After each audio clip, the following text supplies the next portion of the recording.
শালা কঠিন একটা লোক রে মিরান।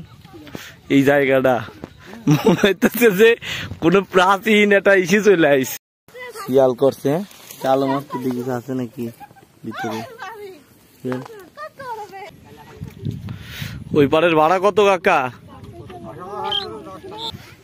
পিছনে স্যালো মেশিন কি সাপোর্ট করে বানাইছে। আসসালামু আলাইকুম। বাংলাদেশ আসলে কতটা সুন্দর, আসলে কিছু কিছু জায়গা আসলে সেটা আসলে উপলব্ধি করা যায়। যেমন এই একটা জায়গা, এটা রাজবাড়ী জেলায় দেখেন অবস্থিত। এরকম অসংখ্য জায়গা এরকম পড়ে আছে, যেটা এটা পদ্মা নদী। এটা রাজবাড়ী জেলা পাংশা থানায় অবস্থিত এই জায়গাটা। দেখেন ওই পারে সব মানুষ, এটা একটা চর মতো একটা জায়গা। আমরা যদি একটা জিনিস আপনারা অনেক জায়গায় দেখছেন, ওই পার থেকে একটা নৌকা আসতেছে। দেখেন এই নৌকাটা আপনার এই দড়ির মাধ্যমে, দড়ি বাঁধা আছে, এই যে দড়িটা কি দেখতেছেন কিনা, ওনারা দড়ি দিয়ে ধরে ধরে যাইতেছে। আপনি একটু যদি ইমাজিন করেন তার জায়গাটা কতটা সুন্দর জিনিসটা। এই দেখেন ক্যামেরায় বোঝা যাচ্ছে কিনা জানি না। এই দেখেন দড়ি ধরে ধরে টেনে টেনে আসতেছে।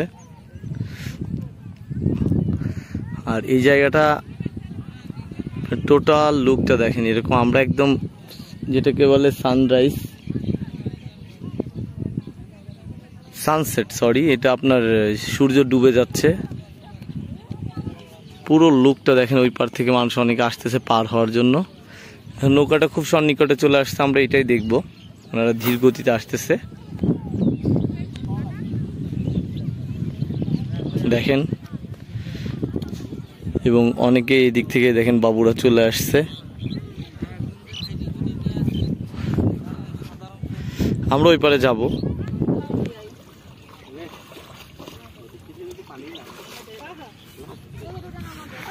এই যে সবাই চলে আসছে অলরেডি, এখনই ল্যান্ড করবে নৌকা থেকে চড়ে। দেখেন ওই চাচা হাতে করে টানতেছে দড়িটা।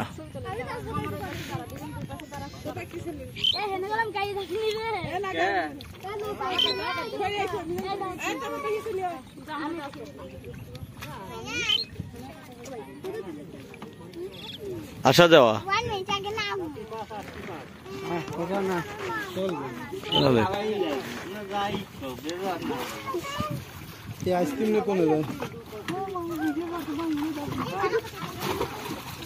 নে নে।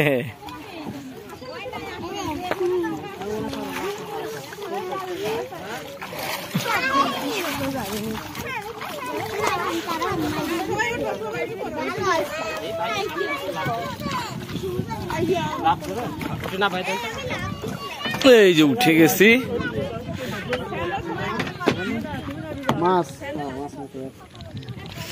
ওই ওই মূলটাই ওই পারে যায় কিছু পাওয়া যায়।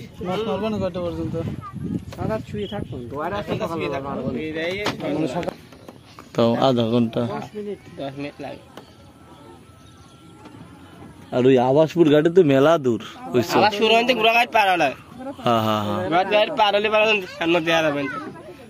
আপনার সাতবাড়িয়া সুজনগর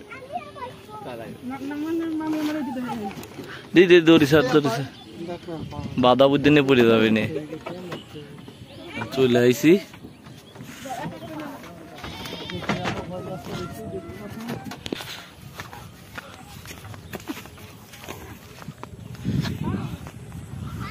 দেখ পাখি ওর পর মহিষের গার পর বসে গেছে। এটা পানির ভিতরে আমার নিয়ে নৌকায় করে নিয়ে যাবেন।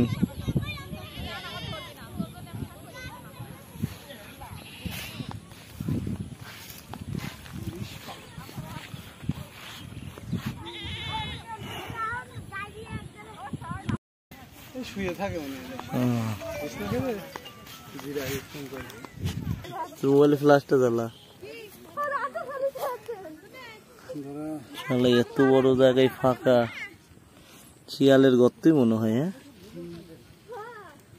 বাবা, এর মাঝে আবার ওইরকম ঢুকছে নাই কিছু। এইসব জায়গায় বোটও আনার দরকার নাই।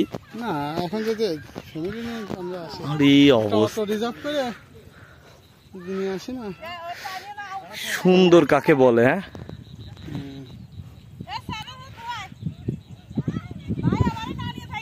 না একসাথে আপনার সাথে আমরা যাব।